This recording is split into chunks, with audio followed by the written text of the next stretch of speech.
o ponto de gatilho, como é que a gente encontra esse ponto de gatilho? Segundo, se a minha dor é do lado direito, o meu ponto de gatilho obrigatoriamente vai ser também nessa mesma musculatura que está doendo, por exemplo? Legal. O ponto gatilho, ele normalmente é a região, né, muscular aonde o profissional vai gerando as pressões, né, vendo como é que está a textura, né, fisiológica desse músculo, mais rígido, mais flácido, movimentando bem. Normalmente o ponto gatilho, ele é encontrado onde nós temos a maior rigidez muscular, né? Aquele ponto onde o paciente sente uma dor de forte a muito forte. E na grande maioria das vezes, quando nós geramos a pressão nesse ponto gatilho, a dor ela pode irradiar para outros pontos. Ela não precisa ser necessariamente local. Muitas vezes, quando nós vamos trabalhar pacientes com uma dor interescapular em romboide, por exemplo, já chegaram pacientes onde, quando nós íamos liberando esse ponto gatilho, ele sentia irradiar para lateral aqui de crânio, para superior de olho, às vezes até ATM, porque a dor ela pode ser irradiada. Então, na grande maioria das vezes, quando a gente vai testar o músculo do paciente, enquanto eu estou espalhando o creme, porque eu gosto de usar o creme para ter um deslizamento, para machucar o paciente, mas claro que eu não perco a aderência da minha mão com o corpo do paciente, para que eu consiga sentir. É muito nítido, quando eu vou passando a mão, e até pela prática, né, são 6 anos de técnica. São 6 anos praticando e eu trabalho muito com essa parte manual. Então, assim, eu passando a mão no paciente, eu já sei aonde tem o ponto gatilho.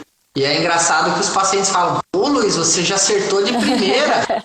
Então, quando eu estou passando o creme, eu já estou sentindo onde tem alteração.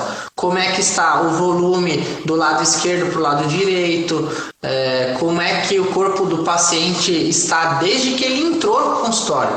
Então, o ponto gatilho ele normalmente é encontrado assim: ponto onde tem maior tensão tecidual, maior rigidez tecidual, e na grande maioria das vezes ele pode ou não irradiar. Então, a gente encontra ele dessa forma. Eu posso ter vários pontos gatilhos no meu corpo? Eu posso ser um ponto gatilho inteira, por exemplo? Com certeza, pode ter em vários lugares. Por quê? A nossa musculatura, elas são músculos independentes, né? Por mais que eles estejam todos interligados, cada músculo responde de um jeito.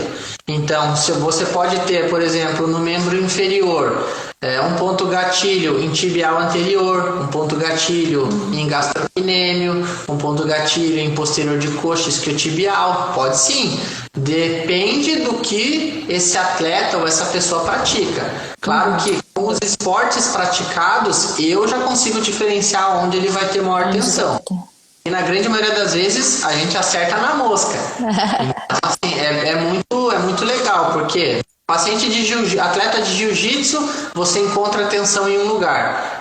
Atleta de triatlon, você encontra em outro lugar. Atleta de corrida, basicamente o triatlon, mas às vezes em situações diferentes, em pontos diferentes.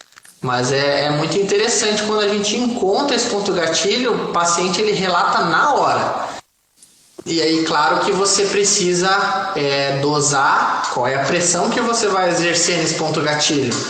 Porque você pode simplesmente pressionar e manter, quanto você pode também utilizar uma outra técnica de liberação desse ponto gatilho que se chama técnica de Jones, né? Strain counter strain. Você aperta o ponto e aí você vai achar o quê? O silêncio neurológico.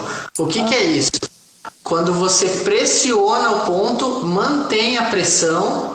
E aí o que acontece? Você vai trabalhando essa musculatura de uma forma até onde você, mantendo a pressão, o paciente pare de sentir dor.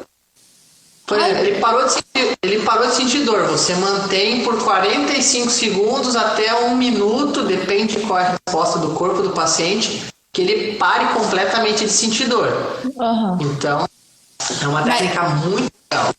Aí depois isso se mantém, essa parada de sentir dor depois desses 45 segundos? Depois da terapia eu volto para casa, eu vou continuar sem sentir dor nesse ponto? Você, na verdade, você ainda vai sentir por umas horas esse desconforto, porque quando o ponto gatilho ele é formado, ele começa a gerar acúmulo de catabólitos, interrompendo o fluxo de sangue nessa fibra. Então, quando nós interrompemos o fluxo, gerando a pressão no ponto, e quando a gente mantém esse fluxo interrompido, a hora que nós tiramos o dedo desse ponto gatilho, ela vai começar a melhorar o fluxo de sangue. Claro que não, a miofacial, né, a técnica, ela não é só isso. Então, esse é uma das técnicas utilizadas. E depois a gente vai trabalhar várias outras para manter esse músculo muito melhor e movimentando muito melhor. Então, o paciente, normalmente, o que eu sempre falo, olha, você vai sentir depois da sessão um desconforto aí até o final do dia, pode ser que amanhã ainda continue, se não sentir, ok, mas se você sentir, faz parte do processo de recuperação. Então, ele sente por um tempinho depois, sim.